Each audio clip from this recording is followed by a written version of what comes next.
and welcome back to the OliviaSea podcast with your host, Bianca Franco. Today I have Tobias Reitmayr here with me today. We will be talking about our favorite things to bring on a dive trip, whether it's international, Mexico, Lake Pleasant. Our favorite things, not including like fins or wetsuit, all the basic scuba stuff. We want to go a step outside of the box and bring our favorite things. But before we jump into like what we want to bring, we should probably get to know you a little better. You're a scuba instructor, freediving instructor, an underwater photographer. But where did your passion for the ocean start for you? Were you a kid? Were you surrounded by the ocean growing up? I think, thinking back, I think I realized when I was a very little kid with 5 years, my parents moved us to Dominican Republic, and we lived a year there. And on the weekends, we would always go to the coral reef, and that was in the early 80s. And the Caribbean reefs were relatively to today pretty healthy, and I was just like a kid in a candy store. Oh my gosh. And I had such good memories. It was such a good time in the reef, grabbing stuff, catching sea hares. I remember catching a sea hare, and I had the ink, some of them ink actually, and I had the ink on my hand, and my dad was like getting really upset, like, oh my god, what is this? I had sea urchins in my body, sea urchin spines, like that was like a standard, always something. I had fire coral burns, but I had the best time of my life. So we went back to Germany, and then I had a regular kind of life as a kid growing up in Germany, and then spent some other time a little later in South America. But then I think what I did was in my mid-20s, I reconnected through scuba diving to the ocean. Mm-hmm. And I think I wanted to relive a little bit that happy times from the 5-year-old Toby. From your childhood. So I think that's when it started, and I needed, the 25-year-old Toby needed to reconnect with the 5-year-old. And that keeps on from that time, and that's since 2002 now. So it's 17 years. So you just walked into a scuba shop and said, I'm going to start diving today. Actually, it was on the end of a backpacking trip to Thailand, and I had a few days in Bangkok where there's not much scuba diving. It's a massive city with lots of pollution, and we just had 3 days left to go to a place, and we went to Pattaya, which is, I think, 2-hour bus ride from Bangkok on the Gulf of Thailand. And there's only 2 attractions in Pattaya. One is, go-go bar, and the other one is dive shop. And I was with a girlfriend at the time, and so no go-go bar. No. So I just walked past all these, going to the beach, I walked past all these dive shops, and then the second day or so, I decided let's go inside, I have to do it. Yeah. It seemed so obvious that there's so many dive shops. So I go in, the guys were a little sleepy, but they managed to book me. And then I got introduced with a British instructor to the pool on the first day. And second day I did 2 dives in the Gulf of Thailand in their local little shallow basic little dive site. I don't remember very much. Sea cucumbers I remember, and sergeant majors swimming around, and the guy would ask me 1 million times, okay. Yes. But I had the best time of my life, and I came out of the water and said, this is it, how can I do more of that? Right. And so you always knew that you were going to be an instructor, or you just wanted to be in the ocean in particular? Well, the guy there, the instructor, the British dude, his name was Neil Chandler. And he said, well, you speak German. In South Thailand, they always look for instructors that speak German. And that stayed in my, part of the brain in here. So I went back to Germany to my student life at university. I wasn't happy. And basically a year later, 1.5 years later, I went to Thailand and did started work as dive master, or do dive master course instructor. So I stayed 5 years after that in Thailand. Working scuba diving, teaching scuba diving, starting with photography. I was just like a fish in the water. You were just hooked. Yeah. So you're a professional when it comes to what to bring and not bring to these trips. Well, yeah. I would like to think so. And I'm pretty new at it. I've only been scuba diving for the last couple of years, and I haven't done as many trips as you. But I think I've gathered enough stuff to where I think I feel confident when I go on a trip, but every time I go, I learn something new. So I was that, why not make a video or a podcast talking about what we like to bring? And I think it'd be fun comparing as you as an instructor, me as just a regular diver, what we like to bring, or see if there's anything similar. Yeah. Makes sense, yeah. So let's start with your first. I don't know if it's going to be your favorite, but what's your first thing that you like to bring? So yeah, obviously I don't bring my mask fin, snorkel, and boring stuff. No. So I brought some stuff that is maybe not typical for a diver or an instructor. It's just typical for Toby. For you. Something that I don't bring on all trips, but it's a great way how to relax after your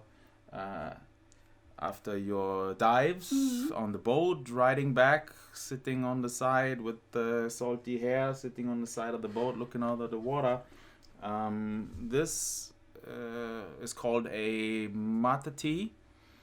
Comes from South America, and it's a little bit like coffee. Looks very exotic, very funky, and we drink it with hot water, that we put onto the tea, and then we drink it out that little metal straw called bombilla.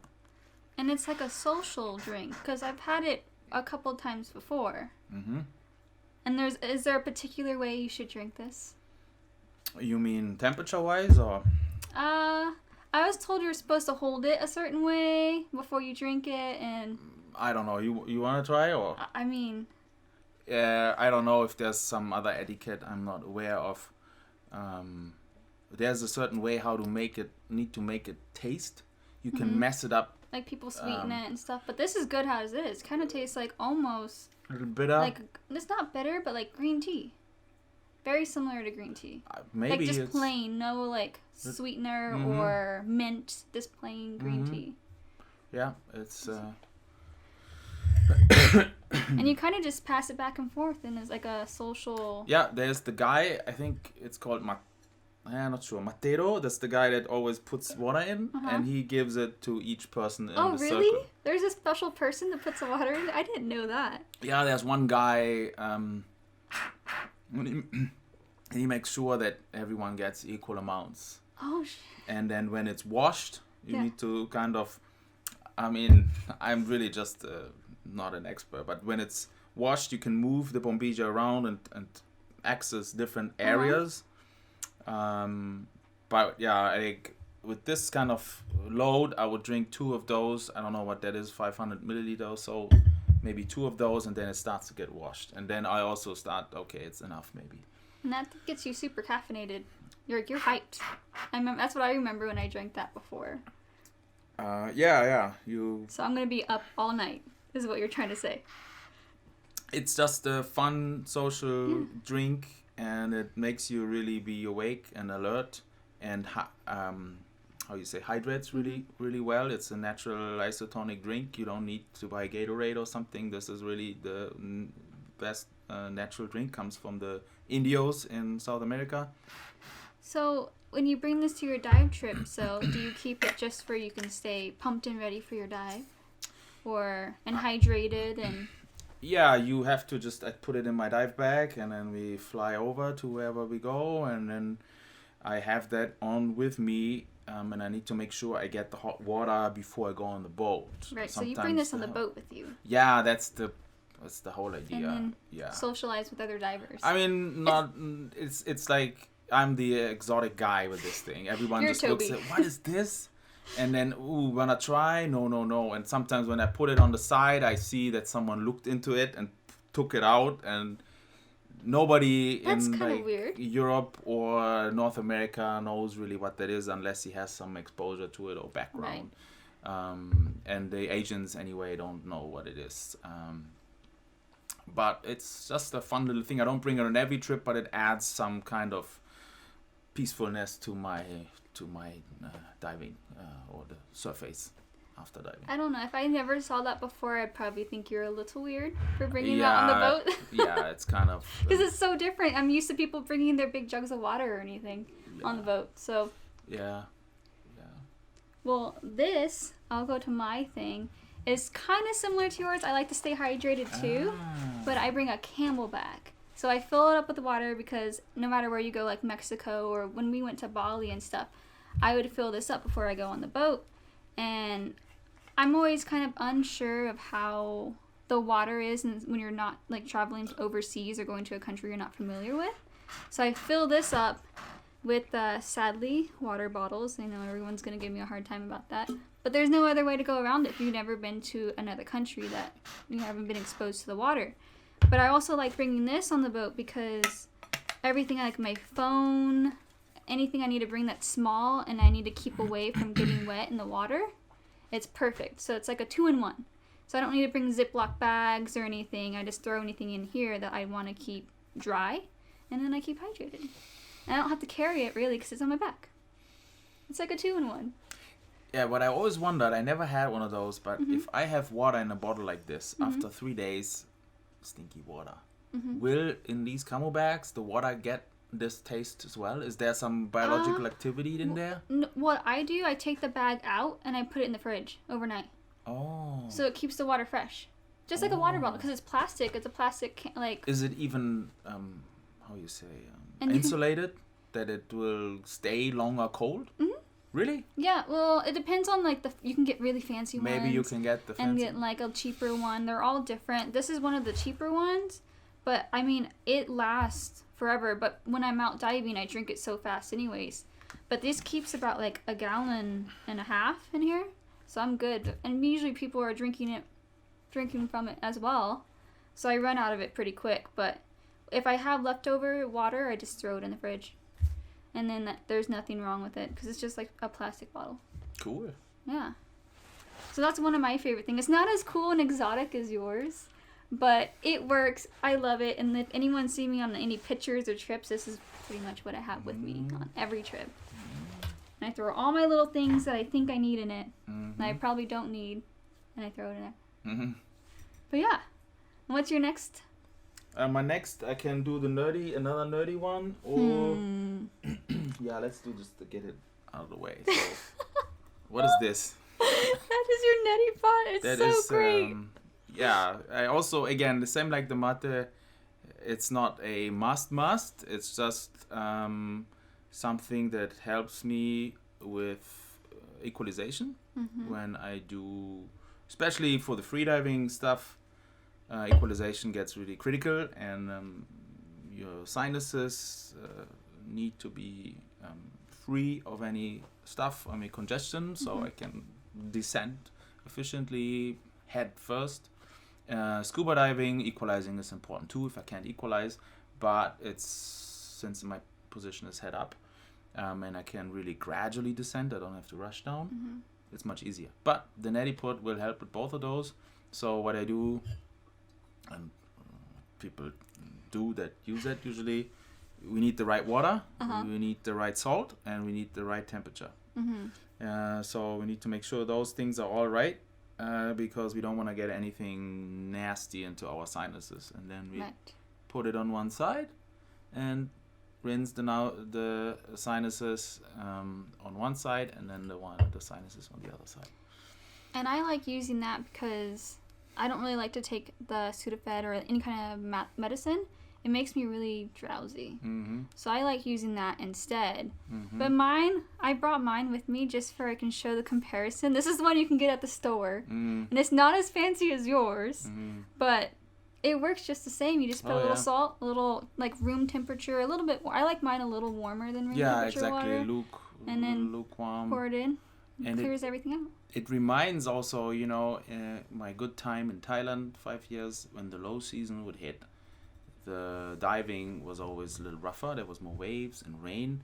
So you really would get salt water in your nostrils. Gosh. Yes. And the feeling of having salt water in the nostrils reminds me of that time. So I think I like to travel back and with this good feeling, and that is weirdly part of it. It's a good feeling. The first time I did it, I thought it was such a weird feeling. It is, yeah, it's weird. It's just if you do it wrong, you don't empty your sinuses, Right. and then you don't feel it, but suddenly when you pick something up, suddenly you have that stuff running out of your nose. And it's just lovely. It's It's a really good sight. It's like, how is that coming? And at first I didn't get it, and later I understood, I forgot this in my sinuses. Mm-hmm. Yep. I highly recommend anyone that has like sinus problems or anything to get a neti pot. Or it doesn't have to be as fancy as Toby's, but I mean that's more portable and you can take it anywhere. Yeah. But it yeah, really be careful. helps. Be careful also and know what you're doing, and you can get actually more sick if you do it not right. So be really careful what to put it on, what to put in, and learn about it before you do it. I messed myself up a couple of times and got sicker actually, because I don't know. And there's cases of people bringing in some kind of bacteria and really messing them up. So your body is actually really capable of cleaning itself. Mm-hmm. So you want to be properly informed before using it. Well, I think mine, the one I got like just a regular basic Walgreens, and it came with the ingredients and how much I should put per package. Okay. So I just pour a little packet in, put some warm water in there, and pour it in. So I've never had a problem with it. But I guess if you're doing yours yourself, it's a whole nother process, and that you should do a little bit of background checking before you get into water, it. it just needs to be for sure clean water, and the salt needs to be also clean and ideal sea salt, just natural salt, no additives or anything. No fancy salt, guys. Just regular salt. Well, my next thing is kind of different. I like to bring ginger juice to any trip I go on. If it either scuba diving or just flying somewhere, because I get, especially on the planes, I get a little bit of bad anxiety, and this helps with my stomach because when I get anxiety, like I just get kind of nauseous in a way, and it's a lot better than me taking any kind of medicine. And I can't make tea at any time because I know ginger tea is really good for your stomach as well.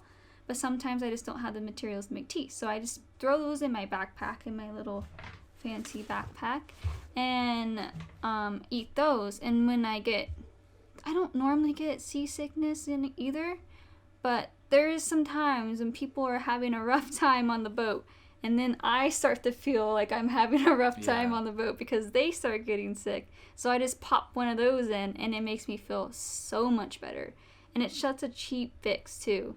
But if you are sick, I wouldn't take one after you've been sick. Because apparently it makes it worse. Because I made the mistake of giving one of the divers one. I'm like, oh my gosh, he's throwing up. Let me help him and give him a ginger chew.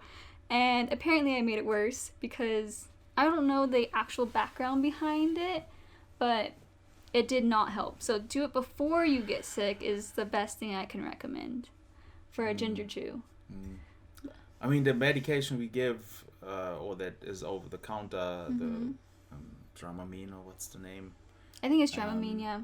That one does not work if you take it and when you're sick. You take it the night before, let it build up, and then you take it one more in the morning, and that's where I've seen the best outcome. With the ginger, I feel it's a very non-intrusive, very mild, natural stuff to take. I haven't really had it's maybe if people don't like the ginger, they get more agitated. But I have not much experience. There's also ginger pills, I believe. Yeah, I think there's pills as well. But ginger is a wonderful natural stuff that is also for if you're sick. Right. If you make a ginger tea with honey and lime, and you just if you have any kind of upset stomach, it really helps. But sometimes when I'm on the boat or going on a trip and I have the Dramamine, I always carry it with me. But I don't think I'm going to get sick until someone else does. Oh. That's the problem. So I don't always take it because I'm like, I'm fine. I don't get seasickness. It's totally fine. But as soon as someone else starts throwing up, I'm like, okay, I feel sick. I need to look at the horizon and eat a ginger chew right now. Yeah.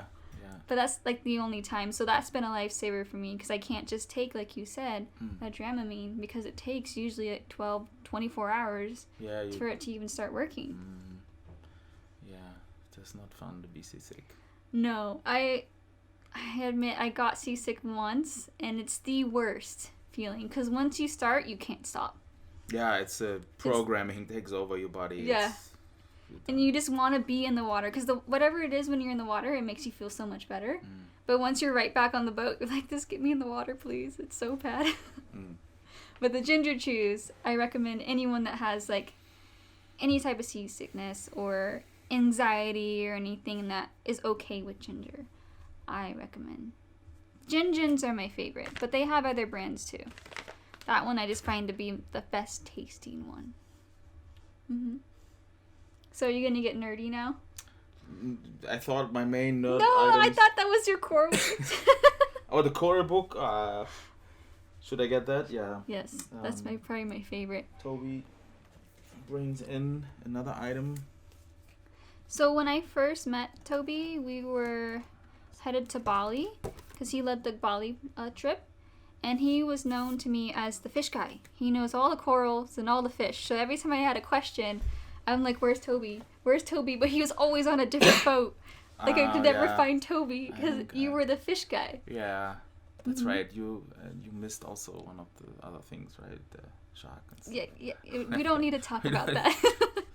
Every time they would come back from a trip, they're like, we saw another shark, guys. And I still, I've never seen a shark yet. So I was... Oh, yeah, that spell needs to finish, I hope, soon. Well, no, I've seen a shark. Remember at the very end of the trip, we saw another shark. But it was the very last day, and I was, telling everyone I want to see a shark. And literally everyone that saw a shark on that trip. And there was one guy, I think his name was Mike. He's like, oh, I went in the water for 5 minutes and saw a shark. And I was so mad. And I would go and look for you, and you come back, and you're like, oh, I saw a shark eating an octopus. It was so cool. I'm like, really? So, yeah, you were always somewhere else when I needed a fish question. Oh, I see. Yeah. Yeah, that I get on these trips. I get in my fish ID mode or camera mode, and of course I need the people on the trip first place to be happy. Apparently I didn't do a good job with you making sure you get your fish info. It's fine. I won't hold a grudge. But yeah, I'm a fish nerd for sure. Coral nerd, but corals are much harder to really ID. You can't really do it down to the species level, I feel, unless you are a coral, have a coral degree or something. But the fun thing about you, though, if you want to learn it, you will learn it. You'll like, what is this coral? What is this fish? I want to know, and you learn everything about it. And you sit there and you'll talk about it. I'm like, I learned so much from you. I'm just like in awe. Yeah. I mean, it's just fun. It's just very natural to drive the diversity underwater is a big driver. Just the coral reef is just fantastic. Best place to be, as you know. Yes, I know. And so you have this coral... Yeah, this is a coral ID book from a guy in Australia, and you can buy this thing, and then he has some videos, teaching videos to it that are free. So I first come across it by looking at YouTube, a coral course, and then I saw the videos, how to ID corals, and I realized I need this book to really do it. It's basically just the key. I worked with books like this when my past life with trees. You would find a leaf, and then you would start to analyze the leaf according to the key you have, and at the end you come down to the species Latin name. In here, they don't bring it down. So, for example, you have look at the outside appearance. Is it a massive or thick colony? Is it thin placed or crusts? Is it solitary or isolated or free living? And then I go into the guide here and break it down into the families and then into the species, so not subspecies, but the level before. It's gonna be difficult to do underwater, so I used it to do my photography. And then out of the photography, there's some that are easy, but a lot of them are not easy also because they just hybridize, they mix. And then also the way a coral grows will depend very much on the light situation, and where it is on the reef edge, how exposed it is to the wave action. It's That's really difficult. And so, would you, if you had to learn about either one, fish or coral, which one would you pick? I mean, fish, in Southeast Asia at least, I'm pretty good with fish ID. And you know that you're pretty good with fish ID when you really start to learn the boring fish. But I'm also forgetting stuff, and then it depends also on the region. So, of course, I'm not at the end with fish at all. Fish are just more appealing. They have eyes. They have a character, even. Personalities. It's easier to connect with those guys. So it's a natural, the first thing you do is fish ID. And then the corals are more like the trees. They don't have personality, but they have a very a very unique, I don't know, I have a very unique interest on the corals as well. Especially as they're animals and they're not moving. And they make stones. What is that? So it's really fascinating how a coral reef, how diverse it. It's a very fascinating animal, or the coral, the rock building animals, or the rock building coral are just very phenomenal. Well, you can see through your photography, too, how passionate you are about coral and fish ID and everything. Because everything you take in a picture of tells a story, and I love that about it. Yeah, that's the try it, yeah. So if you're ever on a trip with Toby and you need a fish question, make sure he's on your boat, and he will answer all your fish questions, or he has his books with him. So that's the best thing I like when you go on a trip with you. Because you always have the fish IDs. Also, if you're locally Tucson, South Arizona, I'm at 72 Aquatics. I run trips twice a month to Indonesia next month and to the Red Sea in January. And I include photo workshop, and of course fish talk will be just naturally following. Yeah. Yeah. This is a 72 Aquatics logo. This is one of my favorite things to bring on a trip. I just wore it because I'm not going to talk about it, obviously, bring a hat. But it's one of my favorite things to bring on any trip. Is a necessity, a staple, is a hat. But yeah, 72 Aquatics is where I met him, been on all my trips. I think my next trip, which is New Zealand, will be my first non-72 Aquatic adventure. So that'll be a lot of fun. Definitely an adventure. Have nothing planned, but that's so cool, man. I can't believe you go diving there. It's this temperate water, right? Yeah. It's just cold in the apparently. Winter. Kelp maybe even? Yeah. Awesome, man. I'm hoping to get a lot of free diving done. But since you were mentioning coral, I think the best thing for me to dive into next is my sunblock. So I use Stream to See sunblock, or sunscreen, I guess is a better way to say it. This doesn't harm the corals, because I know there's regular sunblock that most people use, but there's an ingredient, I think it's called obenzone or something like that. Oxybenzone. Yeah, that one. And it's really, really harmful to corals. So you know me, I'm all about the environment and trying to help any way I can using less plastic. This is one of my favorite things to bring, is the sunblock. I know there's different brands, and I do love the sunblock, but I have this funny story of when I used the lip balm with the same brand, and no one told me, because when you put it on, it's kind of white. And I think it's because it has the different natural ingredients for the corals. So no one told me. So I go on this dive trip by myself, and I have my brand new sunblock, my lip balm, and I'm really excited to use it. So I put it all over my face, not even knowing that it looks super white. And then I put my lip balm on, and I'm really excited. And that's super white too. And I don't know anyone, so I'm just sitting by myself with this lip balm and this sunscreen, and I'm like, why isn't nobody talking to me? And then one of the captains comes up to me, and he's like, "You're really white." And I was like, "Oh yeah, I know. I get that a lot because I'm Mexican, but I'm the white Mexican in the family." So I was like, haha, funny, I know. And he's like, "No, you're really white." I'm like, "I know." And he's like, "No, Gringa. And he like pulled the sunscreen out. He's like, you're really white. And I looked at my face. I pulled out my phone and I was like, oh my God. And I didn't rub it in. So my recommendation, if you use sunblock like this, use a small amount because that's all you need. You don't need to lather it on like I did. And I just skipped the lip balm now because I don't want to get those super white lips. But I know there's different brands. I haven't tried them, but I love this because I know every time I get in the water, I'm protecting the corals as well. Yeah, and this is a really good, I'm very convinced of that brand as well. I sell this stuff. Mm-hmm. This is exactly as you say. It doesn't hurt, it has at least ingredients that are in an experimental trial are not hurting the corals. And the whiteness, that's the one downside. This is the white. Yeah. The white one is like a greasy thing. Yeah. So you look like a ghost.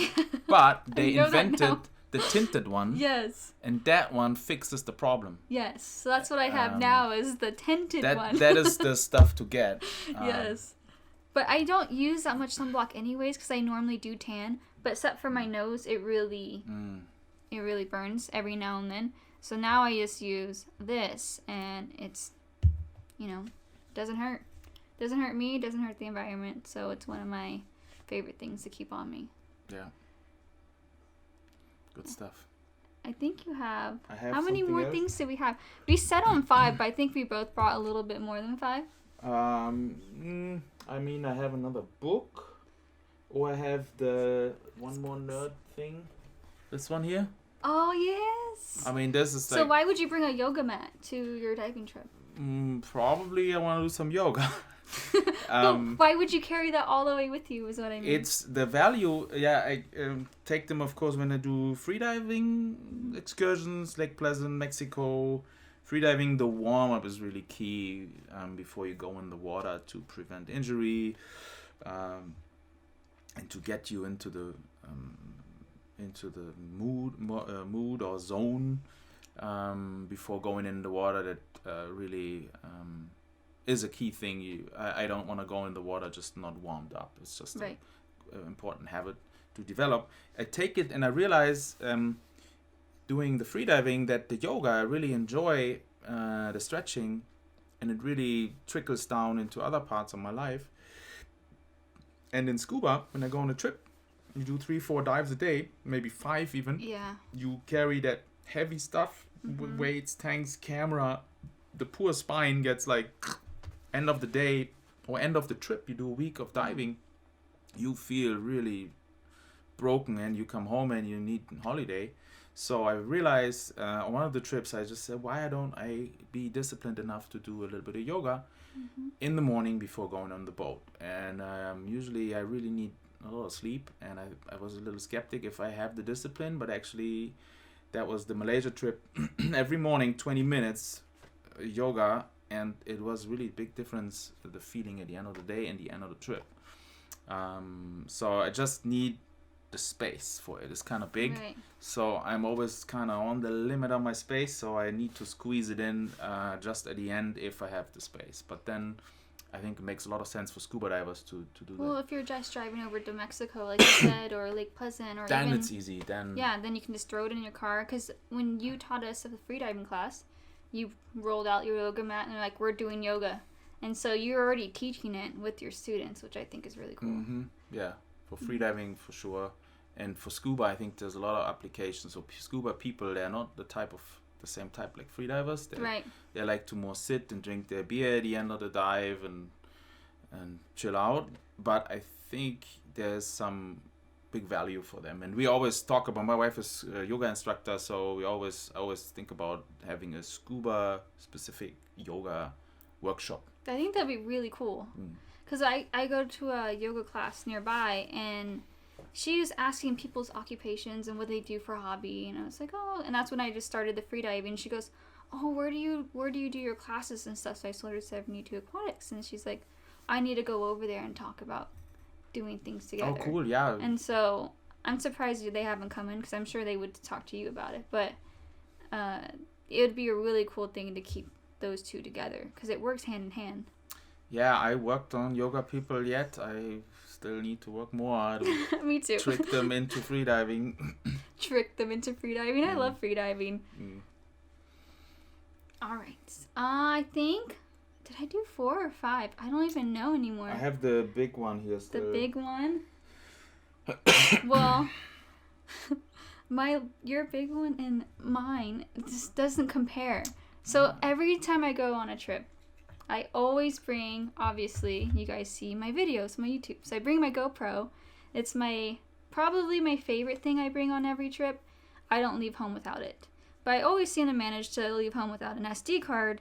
But I'll stop at like a Walmart or something. There's been like 2 trips I've been on with Sarah, and we had to stop at a Walmart because I forgot my SD card. But that's like my number one thing. I always bring a camera, always bring a GoPro, because I have to like show everyone what I see. There's no way that I'm gonna go to Mexico and swim with the sea lions and no one's gonna know about it. Everyone's gonna know about it. So that's my favorite thing to bring on any dive trip. Yeah. But this guy here has the fanciest camera. Oh, let me have some more of that. Have it. You're hogging it over here. It's supposed to be a social drink. Yeah, I know. Pretty selfish here. Sorry, I drank that. Pretty selfish guy here that you have on your. So the first time I seen this thing, I've never seen a camera like this before. It looks like a giant spider to me. But it's just because of all the underwater housing. Yeah, it's just a pain. So how long did it take for you to put something like that together? I mean, just now when I was at home, I have this disassembled. I need maybe 15 minutes to put it together. If I really would go in the water now, I would take a little more time to really make sure I can't leave something unlocked and flooded. So right now I just put everything in and together, but maybe I need half an hour to prepare the night before the dive trip. But like, how long did it take for you to get each piece individually? When did you start photography? 2005. Malaysia and Penang, which is on the west coast Malaysia. I did a lot of internet research, and at that time internet was not that developed, I guess, but I looked in all the forums and I bought a little Canon PowerShoot 895, and the guy, the Chinese guy, came running after me on the street with the housing. I had the camera already, and he dug it somewhere out and came right at, sir, I have found the housing for you. So that was the start. After high season Thailand, after my time in Malaysia, I bought the first Canon, and then progressed with digital SLR in 2006. And then these things are significantly bigger, so you need a whole housing. And then in 2008, I got this little port here. That one is 11 years old. Oh, wow. It's in good condition. The cool thing is if you upgrade, you usually need to buy a new housing as well. But the ports and the strobes and the arms and the tray, you don't have to buy again. You can just continue using. And I think that's what scares me for getting like a housing, because I have my Nikon, but I want to upgrade the camera. But if I upgrade the camera, I have to get a new housing. So I would have to start over. So I've been hesitant to buy underwater housing to start that kind of photography, because I'm not sure if I want to settle with my Nikon that I have right now. So it's definitely a commitment if you're going to go into underwater photography. Yeah, it's if you want good shots and not have no technical limits, so the limits are with you and whatever subject matter you're able to get and your trip. But if you want to keep the technical limits up there, then you need to eat the bitter pill and invest in this and invest over time and hustle and buy used and and then be very disciplined just in the use. I'm just a very anal guy with this thing, and when I'm on the boat, I always know where she is, and I make sure the dive guy doesn't put it in the bucket, dumps it in the bucket with all the others, because the dome port scratches. It's acrylic and it scratches really quickly. Does she have a name? Bertha is her name, yes. What is it? Bertha, I Bertha. think you would say. That's adorable. Yeah. Yeah, so... And yeah. How long did it take for you to figure out how to be, I guess for lack of better words, good at it? Like, take a professional photo. That's a good question. I mean, I stored all my photos from my first shot underwater with that little camera. And I look at the progression. And over time, you just develop the eye. You look at a lot of photos. I do the workshop here and I do photo classes, and I tell the guys, just look at photos, at good photos. And everyone will realize emotionally if a photo is good. Within a few seconds, wow, you have the wow feeling. And that connection. But you don't know why. That's the beginner doesn't know why that photo is wow. And you need to connect your rational mind with the emotions and understand why you feel wow when you see it. So that you learn what a good photo is made of. Then you need to have dive skills that will be sufficient so you don't mess up your photos. Right. So buoyancy, awareness, also the idea about the marine life will help you, the knowledge about the marine life. So basic dive skills, I would say, 50 dives or something, plus minus. I mean, not everyone is the same at 50 dives. But and then you just look at a lot of photos and take a lot of photos and be not afraid to get feedback on your photos. And then just keep doing it and analyzing your problems on the trip. Analyze as soon as you can your problems and correct them. And then you get this moment where you feel the shot is coming.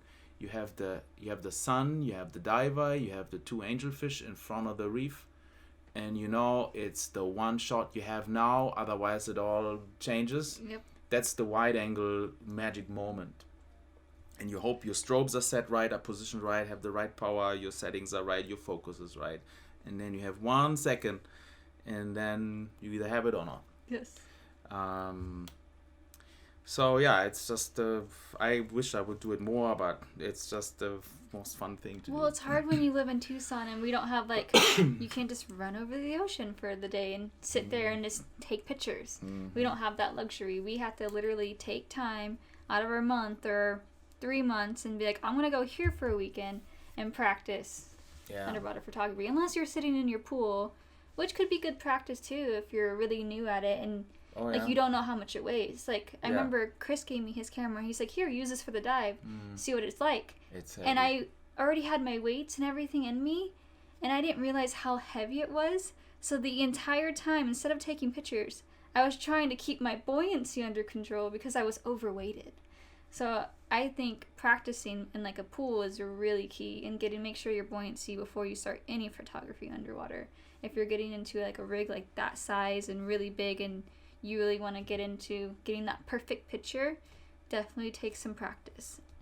Yeah, the handling, the workflow underwater. You take the shot, you adjust, and sometimes you have to switch very quickly between the subjects. So you have to change really quickly, and then just the habit or the knowledge of how to change is kind of important. How to evaluate really quickly and then take another shot before the subject is gone or so. Yeah, you can't really tell the whale shark, just wait, hold on, don't move, because... Yeah, exactly. You got to know what you're doing, get that shot, and be ready to go.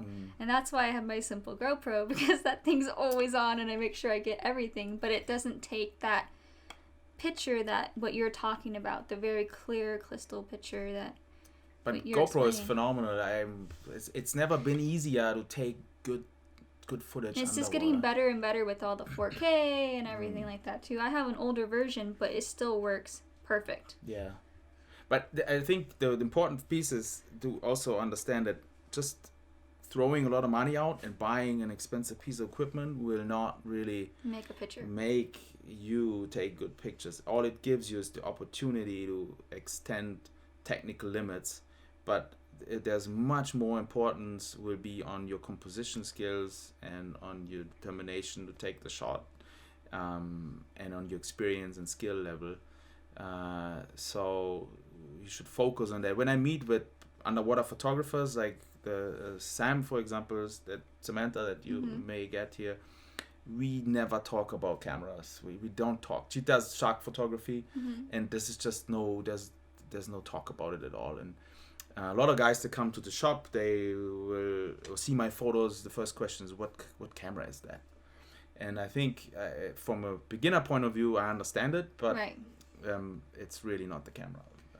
I think because also for a beginner, for me, I want to know what, like say I want to get into that, I want to know what I want to invest in because it's such a high price tag. I think it is. That's what it is too. Like, not that I want that picture and I want it to be that good. I want to make sure I'm investing in something good that I want to progress in and educate myself in. Very much. That's exactly because there's so many things to choose from nowadays, like different brands and different rigs and different setups, that you want to make sure that you're going with something that, oh, I see a good picture here. I want mine to be similar and look like that. How do I get that way? You know? Yeah, of course, you need the initial investment. You ask yourself, what do I really need and where do I want to go? And it certainly could be a good idea to have a bridge camera first. The GoPro is just also great for motion picture. For beginners too, I think. And it just is also a different thing, the motion. The video and photo and still is two different things. I really love both, but I'm much stronger on the still. I'm just starting with my own little GoPro videos. Also, I'm always paranoid if this thing goes down the drain and I'm on day 2 on my trip. Oh my god. Then I need to have a GoPro, I guess. So I take a GoPro as well, generally. Yes. I mean, it's a good backup, and it's good to, like, if you want to at least tell a story, you have something there. And that's why I like telling stories and just filming things and feeling a part of something. And so I eventually want to get into that. It's just the courage to commit to that is a big step for me. And getting I have the camera. It's just the housing that's holding me back. Yeah. Oh, I mean, there's some entry level cameras that do really well. And with amazing technical capabilities, you just need an additional light. So you can't go around the strobe. But I see more and more the video lights are, for some cameras, able to replace strobes to some extent. I haven't practiced too much because my camera needs too much light firepower on the video side. So I just rely on the strobe still. But yeah, it's never been easier to take really good photos from the technical side. Well, I think that's all, for the most part, what I have. Do you have any extra things over there? The other bookie here, German fish book. This looks a little bit broken here already. It just has I have a connection to this book. It was my first book when I moved from Germany to Thailand. That was the book that I brought with me, and books, as you may think, are very heavy to carry. Very heavy. That was the only book I allowed myself to take, and it's just a fish book about the area, Southeast Asia, from a German guy called Helmut Dibelius. If you're in Europe or Red Sea and Asia, you find this is the author, is the guy, and here in the North America, in the Pacific and Caribbean, Paul Human is the equivalent, is the guy here that does his fish books, and Helmut Dibelius is just in the European It's just universe. a certain area? This is Southeast Asia, Yes, Thailand, Indonesia, Malaysia. In the front there's a map. So they have the German name, Latin names, and then also stories, and they're really, really... Did you bring this with you to Bali? I don't think so. It's a little heavy. I don't we think so. had all that extra stuff with us. Yeah. Well, I usually ask people, like, if they have any questions for whoever's on the podcast, but I decided to do something a little different, because I figured since we're talking about what we like to bring, I would talk to other divers and what they would like to bring. So I did, like, a Reddit feed, and basically I got some interesting answers. You know, the Reddit, you would get all sorts of people, whether they're being funny, serious, but here's a few. One person put common sense. Bring your common sense to a dive trip. Oh my God. Which is, I mean, I can agree with that, but I mean, we're all there to have fun. As long as you know what you're doing, you stick with your dive buddy, you're good to go. Keep breathing, good to go. Good thing to take. Yes. A towel, eardrops and meds, which I think relates very similar to like the neti pot and stuff that we talked about. Old sunglasses. I guess don't bring new ones because you can lose them easily. Someone put Ziploc bags, which I don't know. I like putting things in my backpack. I try not to use as much plastic as I can. A book, which hit or miss. Unless it's like a fish book, I don't want to sit there and be reading on the boat. I want to be getting ready and getting my gear ready or jumping in the ocean. I don't really have time to read. But I guess that's like on a trip when you're laying on the beach or something. It would be really cool. A beer koozie. Very important. What is that? Like, you know those little holders that you put the beer in? Oh, the to beer keep koozie. it cold. Yeah, to keep it cold. Yeah. That's the name for this. Okay. Well, someone else put a beer huggy, which I've never heard of that before, but it's such a cute name. I've never heard a beer huggy. A banana. I guess this person was really hungry, or I don't know, stick a banana in your pocket for your safety stop. I don't know. A waterproof radio. A drone, which is a good one. I totally forgot about the drone, but I know Josh on our Bali trip had a drone, and it was so much fun. He took really good footage. We chased other boats. It was a lot of fun. A travel diary. I think that's very similar to a dive log, but I guess very similar. A boat coat. This is something. Oh, I had a coat. I have a coat. I put it on the back of my chair. It's I get really, really cold after a dive, and I don't know, it's because I'm hungry or dehydrated, but I always, no matter what time of year it is, I put a coat on afterwards because it just keeps me warm. And once I warm up, I just throw it off. But they put a surf fur boat coat, which I'm not sure what that is. Surf fur boat coat? Yeah. Surf fur, this is a brand. This is like This a is a- felt. It's really, really warm. Oh, okay. I wear this in the winter here, just outside. It's just a brand. It's a super brand. Comes from, I think, California is made. Oh, okay. So it's like a special coat that is like a felt or filt, how you call that. It's like a very dense, very super warm. Okay, I need to look into that because that sounds really cool.